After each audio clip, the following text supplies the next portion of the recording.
यानंतर दहिसर भाईंदर मेट्रो 9 लवकरच प्रवाशांच्या सेवेत येणार आहे।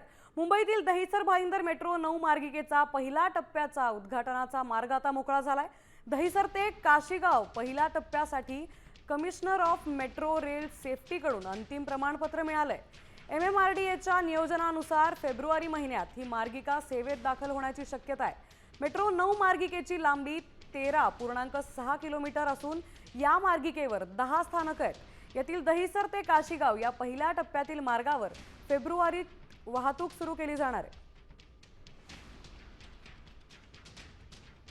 दहिसर ते पांडुरंगवाडी 9 स्टेशन आपण बघतोय। दहिसर, पांडुरंगवाडी, मीरागाव, काशीगाव, तर लांबी 13.6 किलोमीटरची असणार आहे। तसंच 10 स्टेशन्स या मार्गिकेवर आहेत।